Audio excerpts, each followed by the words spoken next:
Hey guys, and welcome to yet another legendary battle featuring the mighty Captain Morgan. He keeps sending in good replays, so we keep hopping into them, and I believe he is up today, up against Malverdo, who is an absolute champ. So let's hop in here and have a little quick look at the builds. It should indeed be the Wood Elves versus the Dino Boys.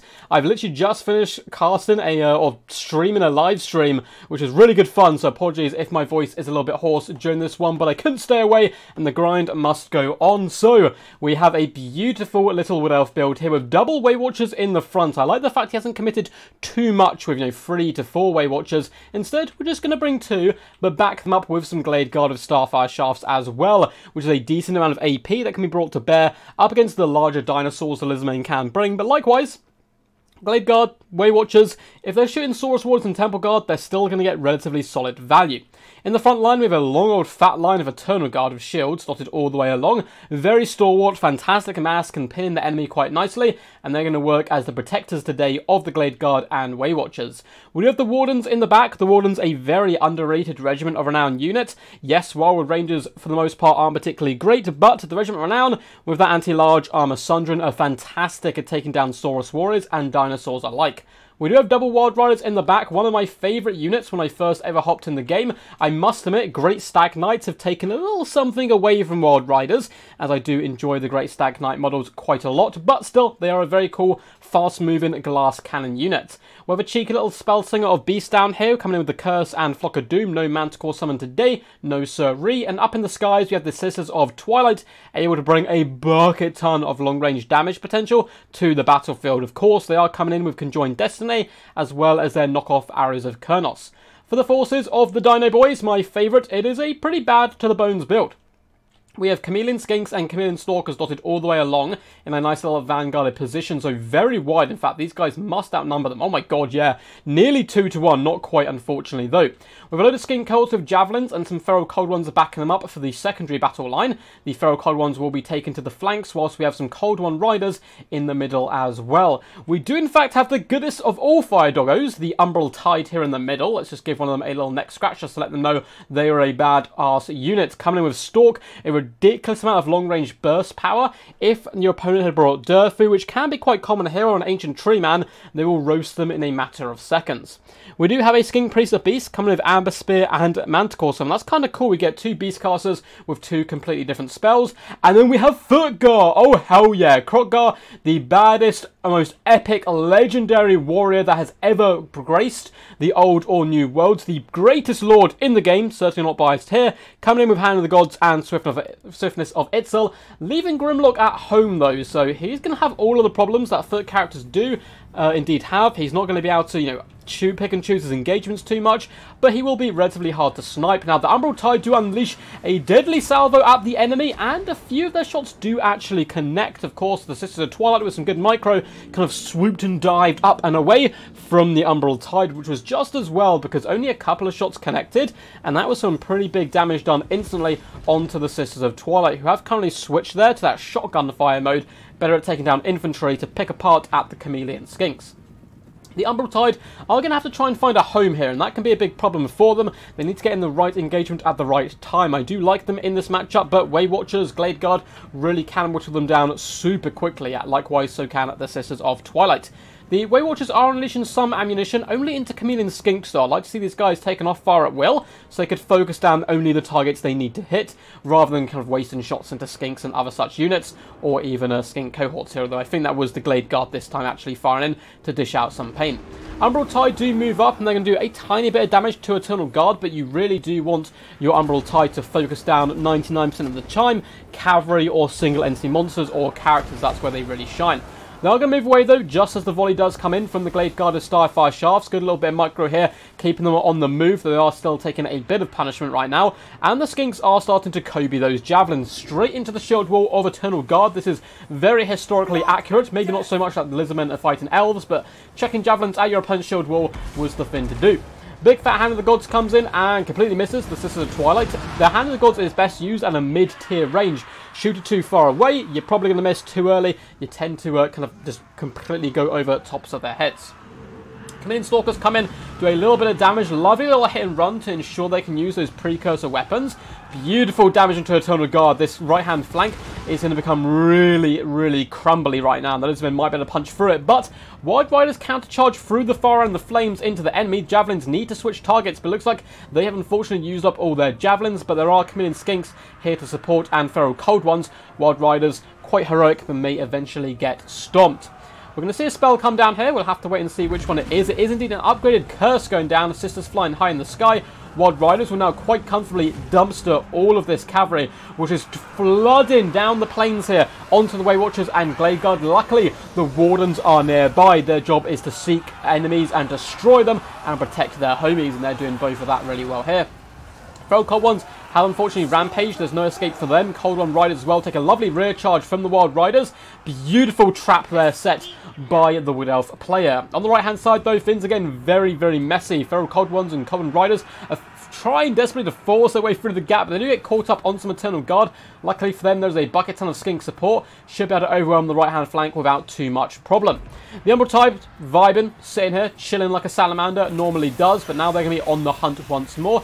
Interesting to see what they target down. I mean, shooting the Wild Riders is going to be fantastic for them, but they really are struggling to get into the right engagements. Wardens wouldn't be the worst idea either, who are currently engaging with Chameleon Skinks and Skink Cohorts. Not the best fight for them, though the Wild Riders do manage to hold firm up here on the high ground, mainly due to that lovely curse coming in by the Spellsinger of Beasts there.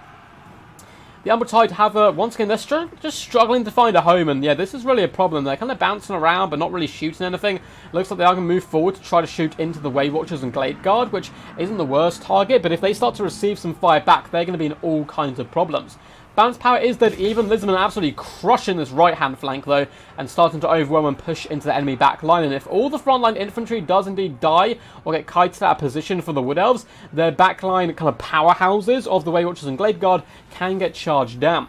Poor little Umbral Tide do receive a big old volley to the face from the Waywatchers. They do shoot back a little bit, but are now engaged in combat by the Spellsinger of Beast. But more importantly, the Wardens. The Wardens going to do such good work here. Up to 84 kills already. They have 961 damage value, and unfortunately it is going to be good night to the Umbral Tide. Sisters of Twilight are dangerously low though, and that's probably why the balance power is currently against them, but boom, there comes the Conjoined Destiny, and they are brought back up to nearly full health. I think I heard the summoning call of the Ferroman's Core. It is a very loud summoning call, and he is once again back on the battlefield, quite far away unfortunately from the enemy, but can float over here and start to dish out the pain. Chameleon Skinks are floating around the left and right hand flank now, though the ones on the right are receiving a rather nasty flock of doom.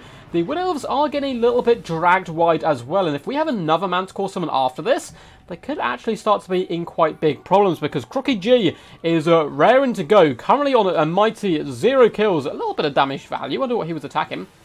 Maybe the Sisters dived down, and that's why they really took their beating. But KROQ is on the prowl. He's got a bit of a long jog ahead of him. No Horned One, no Corned One, no Grimlock or anything like that. But he is on his way back now. Manticore does engage the Sisters in the sky, and they decide they're willing to fight this, which is very risky, particularly because of the Chameleon Skink support. And now, rather wisely, the Sisters will dodge. A big fat Amber Spear, though, hits their flank. Their bird is bloodied right now, and they're not having a good day. Manticore might be able to finish them off here, and this would be a disaster, because the majority of the remaining Wood Elf forces are archers, and there is Feral Cold Ones amongst them, and as well as those chameleons. Sisters do get terrified and break, but that's kind of lucky for them, as they will take the quickest route to freedom away here from those Chameleon Skinks, who aren't able to finish her off. 83 HP! Oh my god, are they going to get the Conjoined Destiny? I think they are. Chameleons are just too far wide right now.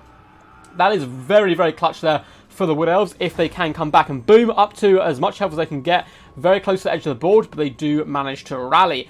Wood Elves do still have some infantry, so we have the Wardens and this unit of Eternal Guard, but everything else is just being swarmed now. I love this pressure coming in by the Dino player. As you can see, Glade Guard and Starfire Shafts being shut down. Waywatchers have used all their ammunition. Spellsinger, though, is taking a bit of a crumping. Chameleon Skinks want to kite backwards where possible and just dish out damage to these infantry units, whilst all the other units are chased away by the Skinks. But the Sisters still have an insane amount of ammunition left to pour on to this Dino build, and because of that, I say no sorry to you, balance of power. I think this game is actually still relatively even. However, I would like to see the Chameleon Skinks. Oh, this is perfect, actually. Yeah, I thought they'd been chased by a Eternal Guard. They need to shoot into the Wardens and whittle them down. Now, they have silver shields, but only 40 armor as well. Just use all your ammunition into them because they're one of the only units here who'd be able to surround and really dish out the pain to KROQ G himself. Feral Cold Ones are doing a relatively decent job here, just hunting down the enemy, though it looks like Blade Guard have managed to rally, and Weight Watchers might even start to move into combat here to try to overwhelm their enemy. And luckily, once more, the Spellslinger is back in action. Would love to see some more Flock of Dooms come down on this little skink core to try to break it. Sisters getting very aggressive. They're down to just 620 HP. Load of ammunition, but diving down can be the right call if you're trying to save your archers, and she's trying to save these Glade Guard, the Starfire Shafts, because that ammo pouring onto the enemy could be crucial. Very close game. Balance Powder is moving closer and closer in the Dino's favour, and it's quite easy to see why right now so many of the Wood Elf forces are on the run, and the Sisters of Twilight are one small cold away from death right now, whereas KROQ, he is super strong still, basically full health. We have some Eternal Guard coming back, 49 models here. We have 57 on the Wardens. They're really pushing the Skinks to their limit and driving them towards the edge of the battlefield, although unwillingly as well and unknowingly pushing their Glade Guard off the battlefield by keeping the Skinks in hot pursuit. Load of damage is starting to rain in, and there's still decent ammunition left on these Chameleon Skinks, but now they're so close to the edge of the board, it's super risky, but the Sisters could dart in and try and break them. With that fear and charge bonus, they're so close to the edge of the board that I'd break all these units, but it's probably not worth it with only 560 HP left. Chameleon Skinks really do pack a decent punch against such large targets because the majority of their blow darts will indeed connect. Sisters will be turned around though, doing some nice damage there. Their spread shot may be able to break the Skinks here, but they are taking a decent amount of punishment in return, which is really scary. Spellslinger on a Beast is alive at the moment, but not too happy about it. Looks like both these units of Chameleons may break, and that is huge right now. 20 and 31 blowpipes that aren't going to be seeing the light of day once more. How this other unit breaks as well before it can deliver the killing blow to the Sisters of Twilight, and I smell a comeback. Despite this, Balance Power is unfortunately very close to army losses actually, although it does get dragged back a little bit as these Chameleons will be escorted off the battlefield. This is the reason it's so bad. There's a second Manticore summon has been birthed into the world. The Sisters cannot afford to fight such a majestic beast. Lovely little tracking shots do whip down though. Aiming at the Skink Priest this time. KROQ is going to finish off those Eternal Guard, which is really quite bad news for the Wood Elves because they're not saturated fighting on any other friendly foes, or friendly homies I should say. So yeah, that's looking a little bit bleak for the Wood Elves, I must agree, particularly this Manticore round. It is going to feast upon the souls of the Glade Guard and shatter them and break them, which is good news because they still have a decent amount of ammunition. Fair Manticore is now bounding with leaps of joy towards the ultimate prize. Freedom of the mountains, but also this Sisters of Twilight that he probably really wants as a nice road snack. So he's going to hunt her down. There's not much range support anymore. In fact, there's no range support left to actually help assist in the slaughtering of this Manticore. In the distance, it looks like Eternal Guard were dealt with by KROQ, who now continues his long march. Sisters are running for their life. You can see the orange aura around the Manticore means it's going to be dispelled relatively soon, and it is on the hunt, but it won't realistically be able to catch the Sisters. So I would have recommended diving down and killing the Spellslinger at Beast and just doing as much damage to the infantry as possible, because right now he's just going to get kited. Sisters' morale is not great, but it's enough to hold at least as the Beast does rampage and swoop towards the Sisters. 497 HP, and by the end of it, still 497, keeping alive. Now, if there is a way the Wood Elves are going to win this, it is the Sisters of Twilight. They still have 8 ammunition. All of those shots should be going into KROQ. Then you've got to surround him. A big fat amber spear this time swoops wide, and it's going to go destroy a rock over in the distance. Very lucky there. Oh, nice dodging as well, in fairness, to the Sisters. 69 kills on those bad ladies so far. And they're actually going after that Skink Priest. They don't want any more pesky amber spears coming in and threatening their air dominance. Now, we saw one Hand of the Gods. I didn't see the second one. Maybe it was used on the Sisters, and that's what got them really low in the first place. But if we still do have a Hand of the Gods, that's going to be a game changer, because the Wardens being alive is the biggest problem for KROQ right now. It really is just... Wait, where are all these Lizardmen troops? Apparently there's a load of Lizardmen troops. I don't believe that at all. Where are you? Where are you hiding, Chameleon Skinks? Nope. Okay, there is none. It is just apparently 34 troops. I guess it's these units which are shattering and running away. So we do get a last Flock of Doom go down. The Skink Priest of Beast has been felled, that was a Wood Elf Flock of Doom going down. And KROQ is well and truly a cat among the pigeons right now. Look at that lovely little explosion damage, sending the lesser elves flying in all directions. And now he's going toe-to-toe with the Spellslinger of Beast, who's trying to match a warrior like KROQ in hand-to-hand combat. Not going to go well for any elf, let alone a rather frail spell singer there. KROQ twirling his mighty axe around. Look at those glorious leaping animations, slamming back down into the ground. I would love if he grabbed some of the elves' heads with the hand of the gods and just popped them. That's the kind of play we need from KROQ. He's doing a good job, but he is surrounded by elite infantry at the moment who are sundering his armour down to a rather pitiful 35, and that is allowing the Sisters of Twilight to do massive damage to him, and even the Way Watchers, who aren't garbage in combat, will be able to now pierce his thick hide and do some good work. Sisters of Twilight will be able to feast on the Skink Priest right now, eat his bones and gobble them up nicely, and the Skink Priest has indeed been forced back. KROQ stands alone, and the balance of power actually now turns heavily in the favour of the Sisters of Twilight and the Wood Elves, as some 360 no-scopes do come in. KROQ decides, you know what? He looks at his watch and he realises I haven't fed Grimlock yet, so I'm banging the bounce and get out of here. Rematch on Tuesday, guys, and yeah, he's like, don't worry, I'll be right back, and does fall back, of course, to feed Grimlock and not to retreat. He was very certain of victory there. Well played, though, to both these champs. A Pyrrhic victory for the force of the Wood Elves, and Cap Morgan always sends in such good replays. Really do appreciate them coming in, man. Keep them up, and some good work, and so a player who was improving all the time. He was up against a Malvi Perico, who I'm assuming is Malverde. I may be completely wrong. If I'm mixing up the two players, I do apologise. But Malvi, nonetheless, you did the old ones proud, man. Really fun build. You had a foot guard, you had Umbral Tide, and KROQ in the end did manage to get down and dirty and do some pretty decent damage, so I liked it quite a bit. But unfortunately, the Sisters of Twilight were just too strong. So we will hop into the damage dealt and damage value of all of these units in just a second. But if you guys enjoyed, make sure to leave a thumbs up down below. Subscribe to the channel as well if you haven't already. We do streams every week, kind of 3 streams a week, kind of minimum now. We do videos every single day. So yeah, loads of glorious content for you guys, particularly tomorrow when we have all that cafe stuff coming out. Very excited to see what is brought to the table. Comment down below as well what you thought on the battle and all that good stuff. Obviously, just yell quack at me if you would like. People's comments are really what keep me going on this. I see people like, hey, yeah, I really enjoyed the video. I'm like, oh, awesome, I'll make another one then. It kind of like inspires you quite a bit. There's links down below to my Patreon where you can support the channel, as well as my Discord where you can submit replays, get involved in the tournaments and events that I host, and just chat with a load of cool Total Warhammer players. I think we've got like 700 something people in there. It's kind of wild, actually. By the way, well played to Cap Morgan and Malvi once more. 1,499 damage value on the Sisters of Twilight with plenty of ammunition left. I like the fact Cap Morgan used them aggressively, darting in and bringing the pain where possible. Spellslinger Beast, 1,070 damage value, man. Those Flock of Dooms really will add up over time. I also like the Curse. It's a very powerful spell, which I wish more people brought. The Wardens were pretty solid, arguably MVPs at the end of the day, with 1,606 damage value and 138 kills, just clearing infinite number of skinks, feral cold ones. They could do the damage against everything, and at the end, the armor sundering on KROQ was massive. As for the Glade Guard, 860 and 875 damage value is really solid on the Way Watchers, 1,133 and 1,509, using up all their ammunition. Now, I did say earlier on, I'd prefer to see these guys have fire at will taken off, but at the same time, it's no good only using up a quarter of your ammunition and dying. So, you know, using a few volleys on some lesser foe or lesser quarry that you're kind of hunting and stuff isn't the end of the world, and they still did really good damage value, so it was kind of more nitpicking earlier on. Still getting 124 and 93 kills, massive damage value, both paying for themselves, good stuff. Wild Riders, 745 and 713 damage value. Unfortunately, they felt the pain of the blowpipes and the javelins today. KROQ 1.3k damage value, not bad whatsoever, considering he struggled quite a bit to get in the game. I really do think he needs to be brought on a horned one or on Grimlock, although against the Wood Elves it is understandable, making him a little bit harder to snipe.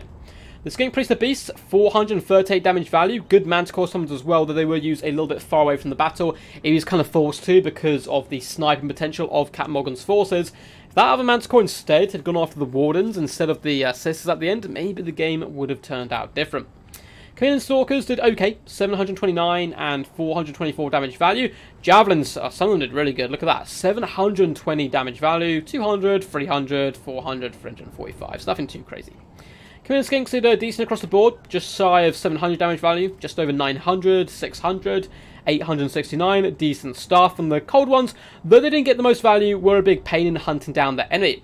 Admiral Tide did okay, not quite paying for themselves unfortunately. They really did struggle to find a home. You could see them bouncing around and being a little bit indecisive. 991 damage value though isn't that worse, you know, not bad for a day's work.